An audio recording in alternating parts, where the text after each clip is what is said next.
Hello, good evening and welcome to my humble model railway, Bedstead Junction. Now tonight we're going to be looking at a number of locomotives.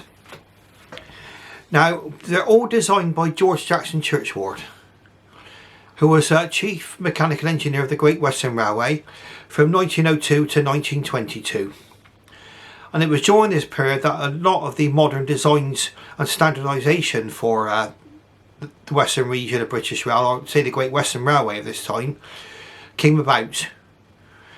And it was from those designs that sprung a lot of the famous designs made by his successor Charles Benjamin Collett. Now tonight we'll be looking at a GWR 280 goods locomotive. We'll be looking at a Saint class St David, a 440 County of Devon, and a 260 Mogul. Okay, and that the other three locomotives were all made by Hornby, but the last model you're going to see is made by a company called Mainline. Okay, now I hope you enjoy watching the running session, and in just a few moments we'll be out on the track. Thank you very much. Hello, good evening and welcome to my humble model railway, Bedstead Junction. Now it's Saturday night and it's about just come up to about 10 past 10. Bit of a late one, so I had a few telephone calls to make this evening, and that's all we dealt with now, so we're back to normal service. Now tonight we're looking at some locomotives all designed by G J Churchward. He was the Chief Mechanical Engineer of the Great Western Railway from 1902 to 1922. So in the order of succession, it would have been Dean, who was there in, I think, about 1870s up until 1902. Churchward was his successor. He was finally succeeded by Collett, Charles Benjamin Collett, and finally Hawksworth. So now Churchward was responsible really for most of the, or at least the basis of most of the modern designs that we could see on the Great Western Railway, and he carried out a lot of standardisation on the Great Western Railway as well. So a lot of locomotives share the same boilers, motions, and we're going to be seeing some of that on the track tonight. Now the locomotive you see going around tonight is a model by Hornby, and it's their tender powered model. This would have probably been made in the 1970s and 1980s, probably 1980s I guess. Very, very nice model. It's got a firebox glow. It's tender powered, we've got the refurb motor of the tender, and this one's given me many, many hours of enjoyment to run. Now the wagons it's putting this afternoon or tonight, let's say, it's got a Smith's Crisp van, that's Hornby, KP Nuts, that's Hornby, and then it's Airfix, or a great modern railway to be finally called, and that's a Siphon H van, and that's followed by a Bachmann brake van. We've got quite a nice little train going tonight, and these were designed for freight duty. With a 280 locomotive, very, very powerful. I think in tests it actually ended up pulling something like 100 wagons, whereas the specification was to pull 80. And they went right from the early 1900s, right way through to the end of steam on the western region of British Rail. So very, very useful locomotives. I don't think they were ever graphically changed. I think some were made with different cabs with side windows, but these were basically the basis. Some of these I believe were converted to oil firing, but that's a different story altogether really. Now we're looking at quite a few locomotives tonight. We've got 5 to get through I think tonight, so this could be quite a bumper session. We'll see how it goes. Now what kind of attention does this locomotive have to have out of the box? Now obviously I bought this second hand on eBay, I think it was during the lockdown. Pardon me. And Really, it's all it's needed is the chassis needs oiling on the actual locomotive. Because on these, of course, you've got the motor and the tender, and the tender is literally pushing the locomotive along. Not that you know that watching it go around the track. So on these, it's really important to make sure that the wheels on the locomotive are actually all turning correctly. Which they are now. I've given them a good oiling again. And they've given it a nice little run tonight. Everything's looking up lovely now. That's something really, I mean, this locomotive has a feature really, which is still considered to be quite a luxury feature on models today, and that's that firebox flow. And it's working on analogue, and because I'm running on analogue now, obviously, if when you turn the locomotive down and stop it, the firebox flow will go out, so to speak. But really, it's nice watching this one go round this evening.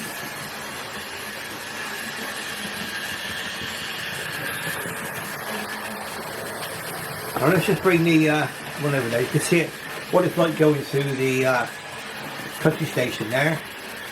And how does it run over points? Very, very well. No problem with it at all, as far as I can see. There is a later version of this one, which was produced by Hornby. And obviously the detail on that is way in advance of what this one would have. But this is still a very, very handsome locomotive, and it looks the part. At least that's my opinion anyway. It's in GWR livery. This is pre-nationalisation. And let's have a look at the box, shall we? Always nice, I think, to look at the boxes. Some people are not interested in the box, but for some people they are. It's R2464 GWR 280 class 2800 locomotive 2847. Turn that around there so we can see it properly. There we are, so that's nicely in focus. R2464.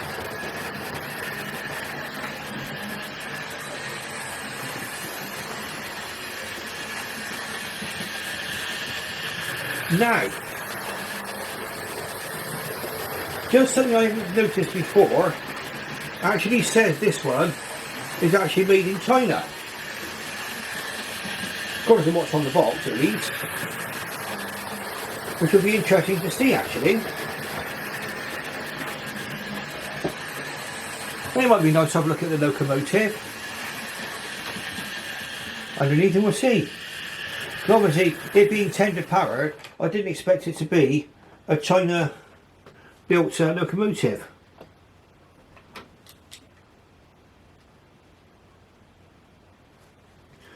Right, this dates this model in a way. Hornby, to get that in focus for you, it says Hornby made in China. Okay, something I didn't expect. I always thought this was a Margate product. So it shows how much I know. You learn something new every day's a school day, as they say. And this will make it kind of post about 1996. I think they started to, the Chinese started to produce model of Hornby in 1996, and I think the actual Hornby manufacturer was all shipped there, and the actual factory closed down in the late 1990s, early 2000s. So really anything from about 2000 on is going to be made in China. So this is a Chinese made locomotive, still Ringford motor, still tender powered.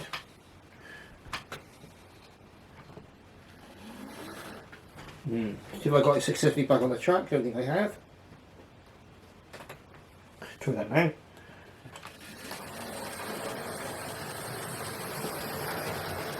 Right, so this must have been, I mean, some of these locomotives that were being made in China, they were sometimes Margate products when they moved the production over. And I know there is definitely a later version of this available.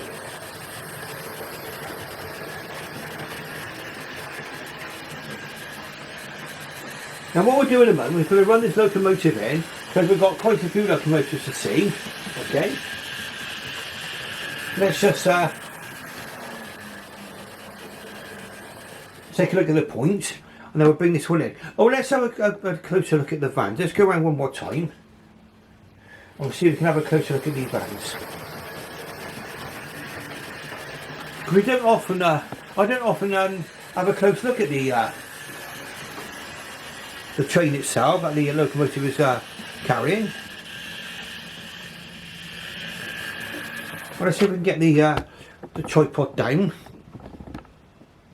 Bit of an aerial view, of course, but well, not too bad. We can see quite well there. Let's get the focus on it. So let's have a little rummage, shall we?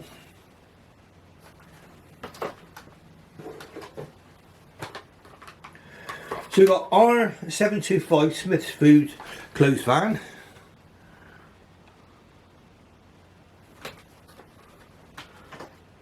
Our 001 KP Nuts closed van.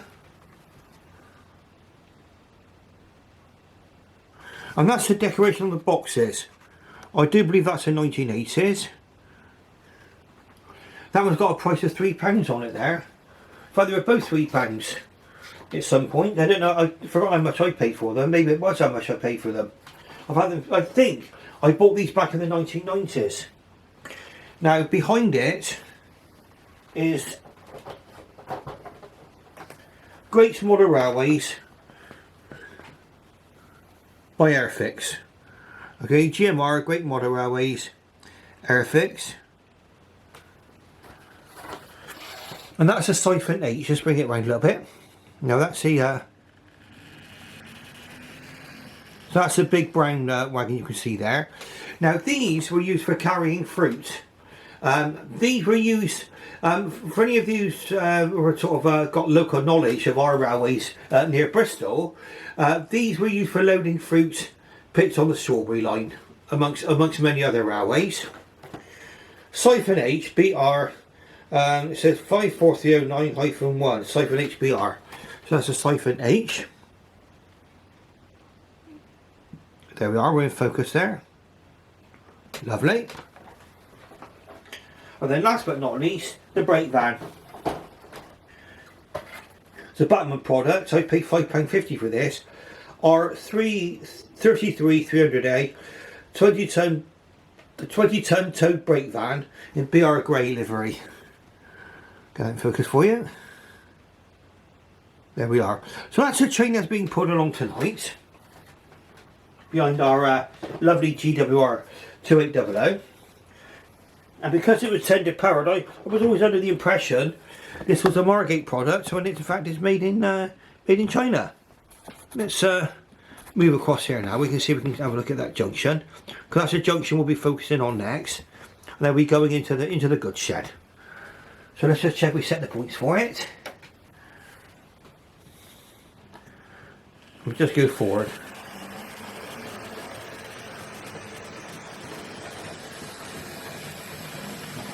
There we are, straight over the points and into the good siding. No problem at all. There we go, how's that? Right, now, the next pair of locomotives. What I want to do is we're going to lower the tripod down just a little bit, because we're a little bit high up there. There we go. I think I'll do it. And we're looking at the two locomotives now, which are in the station. Now these locomotives are very, very closely related. Again, both designed by G J Churchward. I can normally tell his locomotives because the cab's got a C shape cut out there and there's no side window. The Collet cabs had side windows, okay? Now what we got in front is a Hornby railroad model and it's County of Devon. And behind it is a Saint class Saint David. Now these models generationally are miles apart. I do believe the St David was produced in 1986 by Hornby. This one would be very, very recent. Okay, they're both in Great Western Railway livery. So we've got a 440 County of Devon and the 460 St David. Now because Churchward wanted to standardise his locomotives, basically what he did, there was a requirement for a locomotive where there was a requirement for less weight because of the actual weight limits of the line. And so basically what Churchward did, he invented, well, he literally created a shrunk down version of a Saint and made the counties. So they've literally got the same motion and everything else practically on the front there. But if you imagine that he had to balance the all of the reciprocating parts between 4 wheels instead of 6, and that meant that they were reputed to be rough riding, but they did give very, very good service on the Great Western Railway.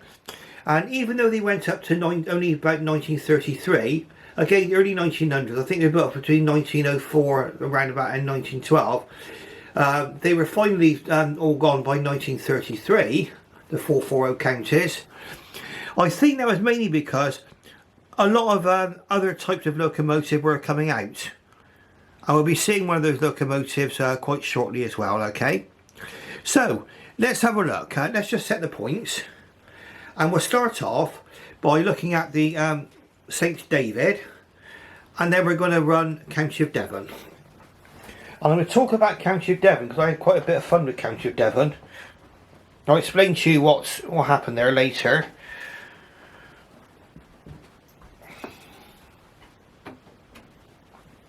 Now, even though these are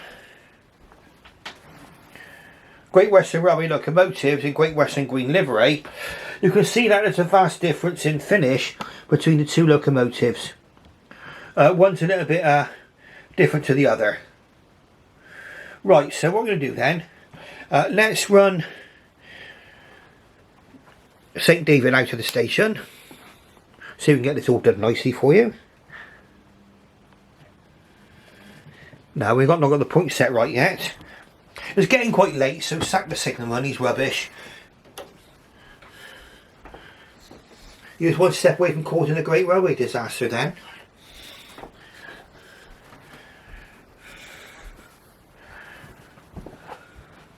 Right, let's have a look.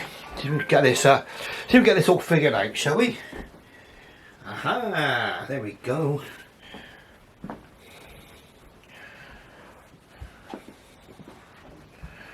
Right, let's try again, shall we?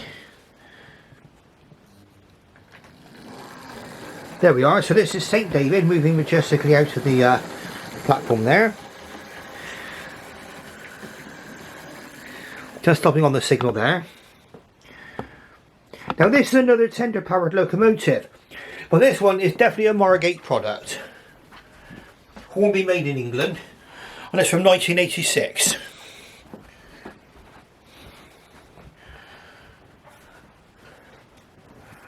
So again, you can say they're tender driven with a Ringford motor.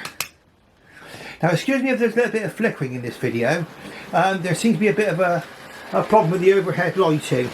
It's been flickering every now and again. I'm trying to get that sorted out. I think what I've got is I've got a dimmer switch in this room and it's not working very well, so I'm going to get that replaced with a normal switch now. Okay, so there we are, St David, the St class. Now these are literally the predecessor of the all of the modern 460 locomotives on the Great Western Railway. These are twin cylinder locomotives designed for express passenger work, and because of their wheel size they were literally deemed to be unsuitable for mixed traffic. But it's from these locomotives that the whole class of locomotive was later developed by Charles Benjamin Collett.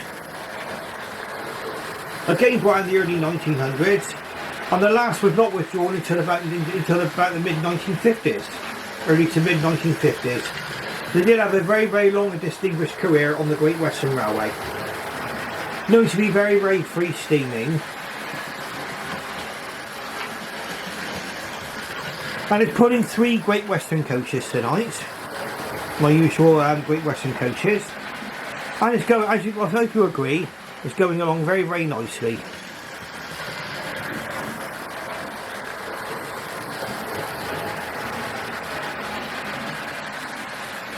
Now from these locomotives there came a later development from Churchward, which was the Star class. And again we'll be looking at the Star class at some point.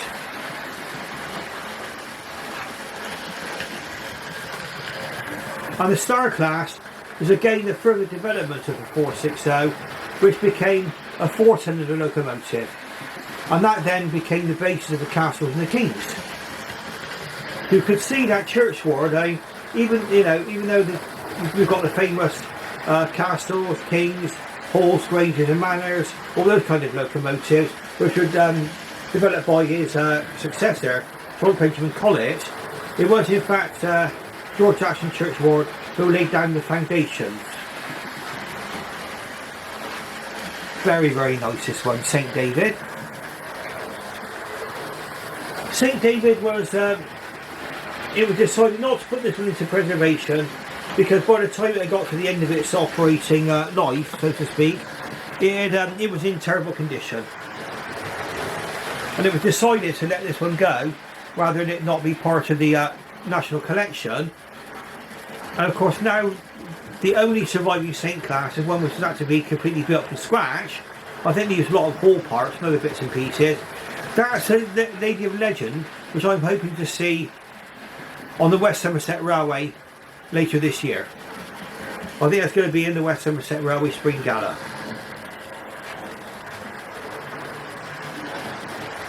Now again, unless I told you this locomotive was tender powered, whilst you're going round the track, would you actually, could you guess?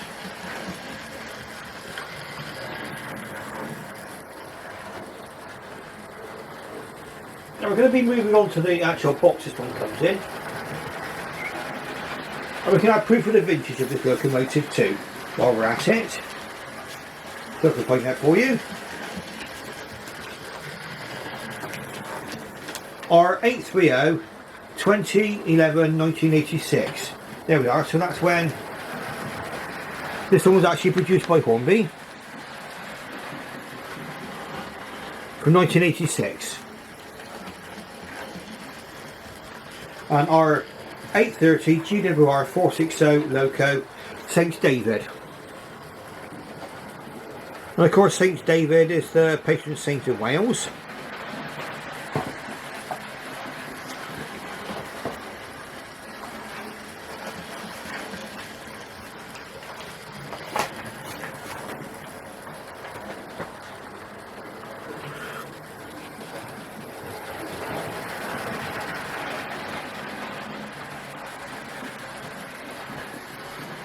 Now the next locomotive we're going to see running on my running session tonight is going to be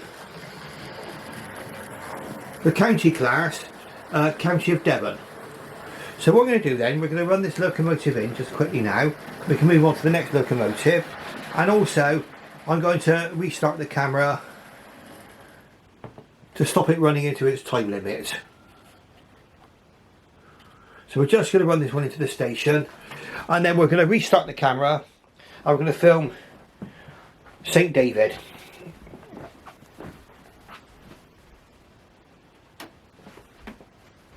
No, sorry, County of Devon. We'll film County of Devon. It's getting rather late, it's 10:30 and it's been a long day today, so please forgive me if I make a few boo-boos here and there.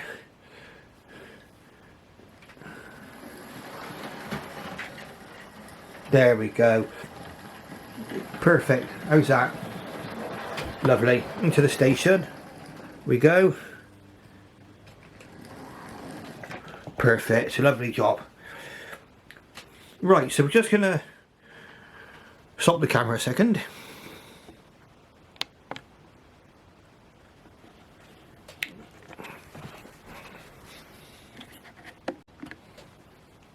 Right, so I hope you didn't see the join there.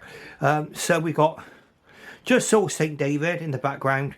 Now we're going to be seeing County of Devon, Hornby Railroad model.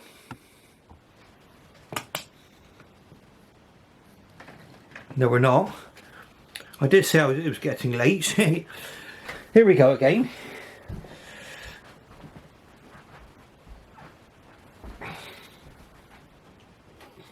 That's more like it. There we go.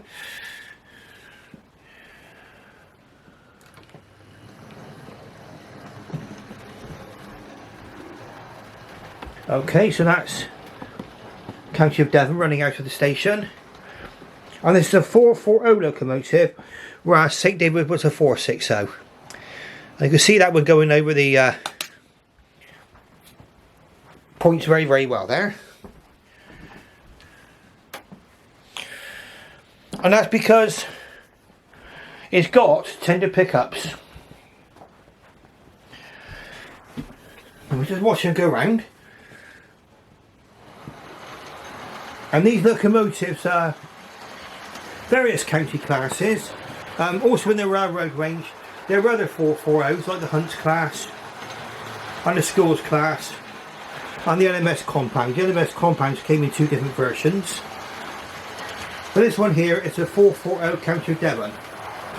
Now they did give good service. I mean, even though some of them were not on the track for that long, I think about 18 years was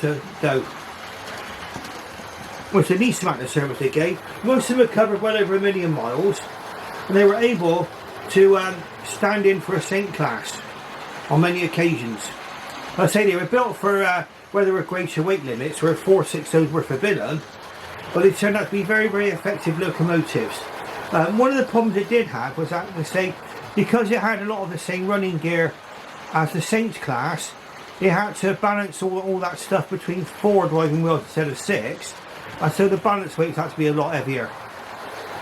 And that did result in a certain amount of rough riding, but I say they gave very good service. I think a lot of them did well over 1 million miles. Very nice little model, these. With the railroad range, you don't get all the detail of the fancier models. No, I agree with that. But really, they're for those people who maybe got younger hands are going to be running their railways, or they just don't want to be fighting with the thing falling to bits. And certainly this one will not fall to bits. GWR County Class 440, County of Devon 3835. And it's R3277. There we are, there's the end of the box there, R3277, County Devon. Now I did have a problem on this one, and again it was me trying to do a running session when it was far too late at night. And I'm afraid I did have a very, very spectacular derailment with this one. And it did result in a certain amount of damage. Now this is the second time that I've had a problem with this, where I've had a bit of a derailment and the locomotive has stopped working. And again, it was very, very puzzling on this. I didn't film the repair I carried out because it was quite fiddly. The pickups, certainly on the locomotive, are very, very delicate, made of very, very thin strips of metal. So once you start to take the locomotive apart, it's quite easy to bend those pickups out of shape. And as a matter of fact, I did manage to snap one off. So what these have got now, these have got a new pickups I've got in here. Now one of the problems you need to bear in mind if you buy one of these models, if it goes wrong, they are a little bit more involved to repair, because everything is hardwired. The base plate and the pickups are hardwired to the locomotive. There's wiring going through a hole in the base plate, going up to the motor, and that's soldered on, so you've got to find somewhere getting that apart. And also there's wires going into in and out of the tender, and there's no plug between the tender and the locomotive. So you've got everything hardwired. Now, what I had to do in the end, well, I thought, well, I don't want to replace entire wiring. When you buy a brand new pickup plate, it comes with all the wiring. So you've got a little load of wires, and they're all black. So where do they go? I mean, you know, I suspect those of you who are more experienced with soldering and reconnecting and wiring, you probably would have found this a doddle. But what I found it easy to do was just cut off the wires on the pickups, on the new pickups, and splice them on to the existing wiring. So that's what I did in the end. I just spliced them on. So literally, I've got all the existing wiring. The only thing that's different is the two new pickups now with a short piece of wiring still connected and spliced onto the existing wiring. It turned out to be by far the easiest way of doing this. Now it turns out that the reason why the locomotive didn't run is something to do with the tender. Because I took the tender to pieces, I put it back together again, it appears to be working now.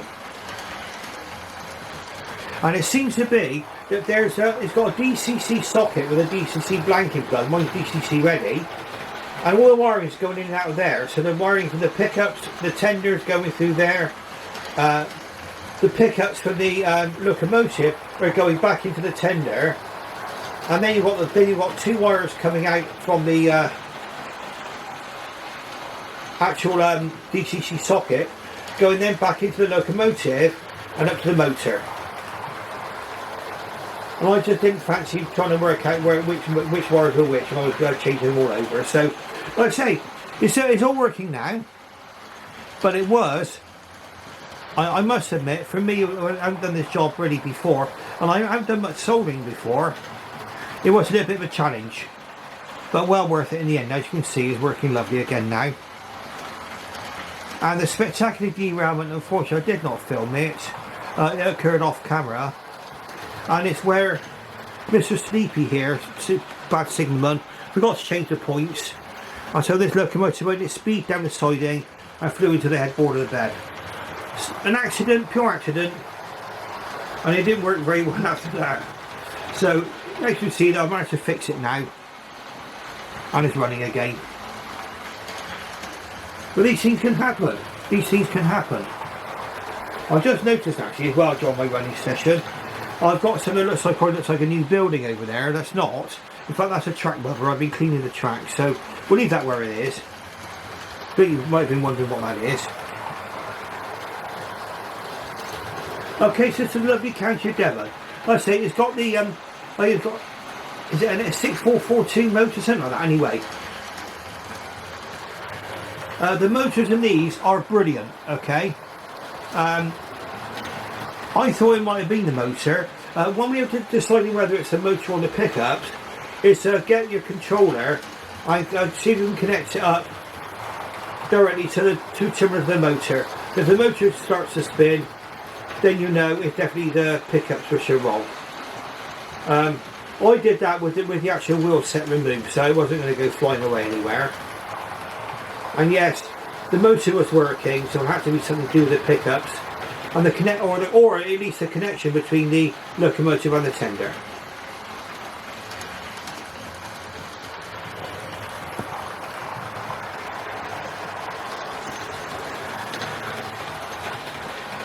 Now, the next locomotive we're going to be looking at is one which I've made a separate video on, if you want to see that, and it's a relatively shorter video. And we'll be looking next at a locomotive that's over 40 years old, okay? I mean, a lot of these are, some of these are relatively new, some of these are getting on for 40 years old. St David, obviously 1986, that's knocking on near to 40 years, isn't it? This one's probably just a couple of years old, this one here. I bought this one second hand. And like a lot of things, I think I said in one of my other videos where I featured my 460,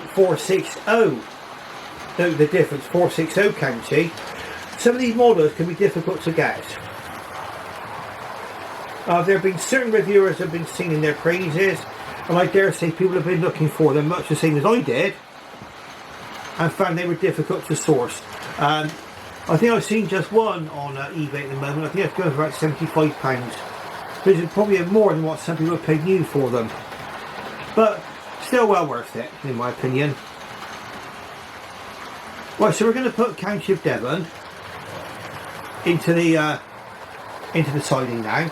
Now, if I've made any mistakes in this making of this video, I've called County of Devon St David, and I've called St David County of Devon. Please forgive me, it's getting rather late.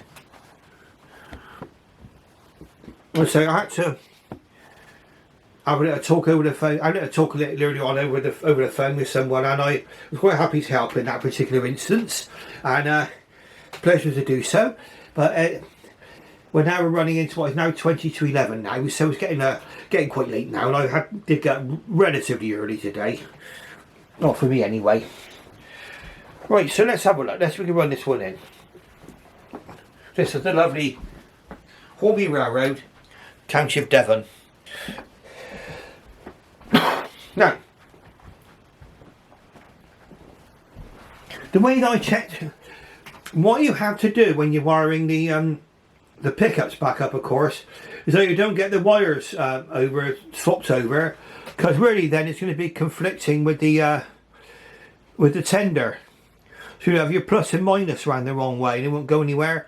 I actually, when I put this locomotive together, I put it into a cradle and tested it with a battery, just to make sure the wheels rotated the same way when you put a power supply to the tender and then put the power supply onto the locomotive.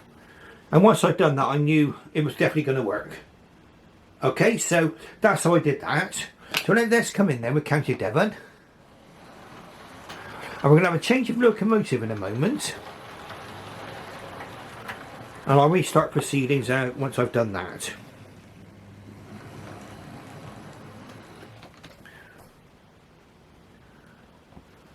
Okay, lovely. Right, so I'll be back with you quite shortly.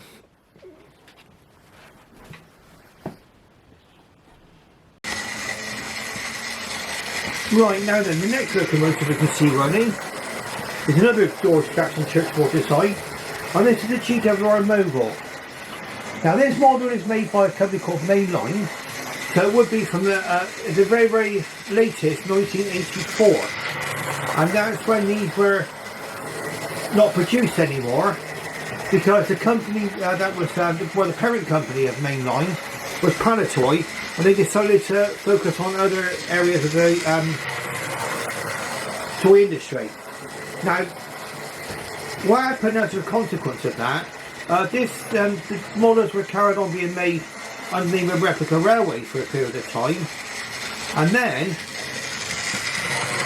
they finally became made under the banner of Bachmann. So really these locomotives are the predecessors of the Bachmann brand. Now what these are run on, they're obviously going to be different to the modern Mogul by Devon, and that's the latest model that's out. I am actually waiting now. Apparently there's going to be a new batch of GWR Moguls being produced by Devon, but when I looked on the internet last time, please correct me if I'm wrong, yeah, there are the earlier batch where they're sold out everywhere, or it would appear to be, and I'm looking at the second batch now, waiting for them to come out. Now this is a locomotive that differs in design really, it being Mainline and pre-1984. It's got something called a split chassis. Now I have done a separate video on split chassis locomotives, which I'll be producing as soon as I can. Once I've got all edited ready to go, I'll get that out for you. And that basically gives you a kind of an anatomy of what one of these locomotives looks like. So I remove the body and the base plate to show how different these are. Now I bought this locomotive during lockdown. I got to be honest with you, coming back from lockdown, I got a lot of my locomotives out of the kit. I'd had quite a long gap, well, for various reasons, personal and otherwise, practical. I had about 10 years away from modern railways. When I came back into it, models like this, and these are the ones I can remember, they were still relatively commonplace, even in the 1990s. Some of these were probably, reasonably new. And of course, replica railways and Bachmann had carried on the split chassis design. So at the time, I didn't really give it a second thought. I've not really thought about going over to DCC yet. I'm waiting to see what this HM7000 thing does with the from Hornby, with the Bluetooth controlled chips, because they look to be quite a promising product. We're looking at a recent review. That's by Sam's Trains. It's going to be a question of whether or not these chips will actually fit in a lot of the locos, even the ones that are DCC ready, especially if they're from other manufacturers than Hornby.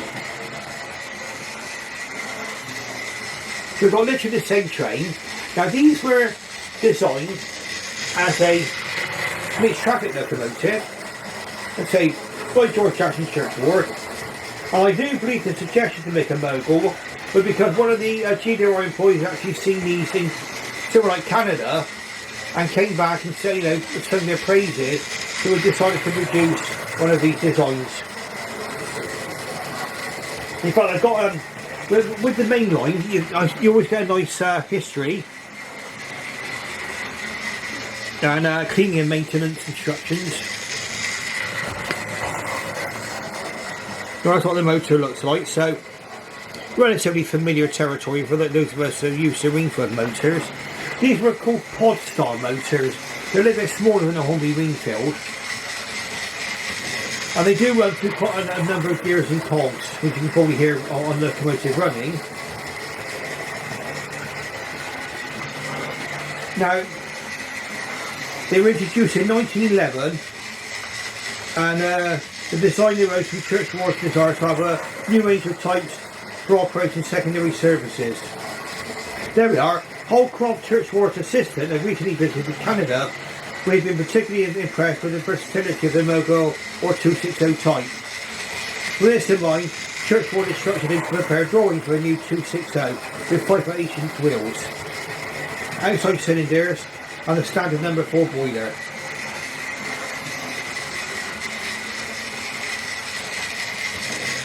Very, very nice. In total then, there were 342 of these locomotives built, and some of them, the parts from them were in the 1930s, used by Collett to build the Grange class and the Manor class. So a lot of the running gear from that was carried on to the Grange and the Manor class. Those are 460s, of course. Those 260s, they did carry on into nationalisation. And being mixed traffic, they appeared in a wide spectrum of duties on all parts of the Great Western system. They could also be found on the southern region, West of England Mainline. And during World War I, some of these even saw service in France.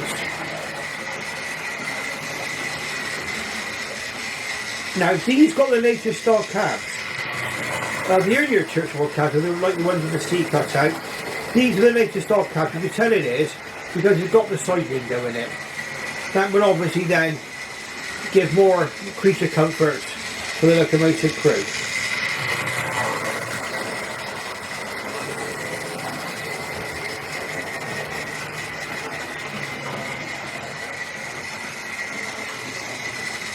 Now 5322. Is that what we got running around here? Let's stop the loco. Yeah, it is. 5332.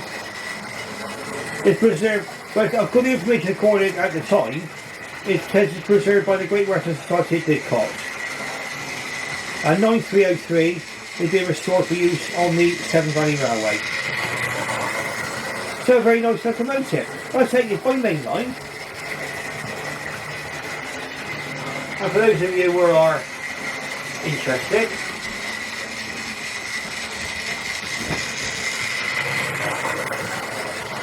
authentic 00 gauge model by Palatoy. That was a but these were not toys, I tell you, these were good models, and they certainly, when they came out in the mid to late 70s, what they through to 1984, they certainly caused a stir in the industry. These were like the super detailed models of their time. Class 43XX Mogul locomotive, BR green livery, catalogue number 37045.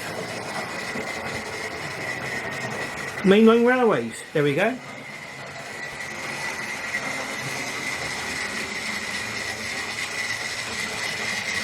Now I think what we'll do tonight is that I was going to include the star class of locomotive as well on this video, but I think we're running quite late now. We're running it straight to about 11 o'clock. So I'm going to call it a day now, okay? Now, I'll be trying to get this video out tonight. It's 5 to 11, so it's probably going to be late. So it'll be sort of the night owls are going to see this video once it goes out tonight. Now, if you like what you see, press the like button. Please subscribe if you're not subscribed yet. And ring that bell, ring the bell symbol, because you'll be made aware of all future videos. And click on for all content. And every time I come out with a new video, you'll be made aware of it. I do remember that there's quite a lot, I've got quite a back catalogue, over 100 videos which I've actually posted to YouTube in the last couple of years. So if you're looking for something on a railway video, you might find what you're looking for there, okay? Now on that basis then, I'm going to run this locomotive in, and I'm going to bid you farewell and good night. So what we're going to do is we're going to see what this was like doing over points. Now bear in mind, this is a 460 locomotive, no tender pickups, and I've got traction tyres on the back wheels. Okay, and here we go.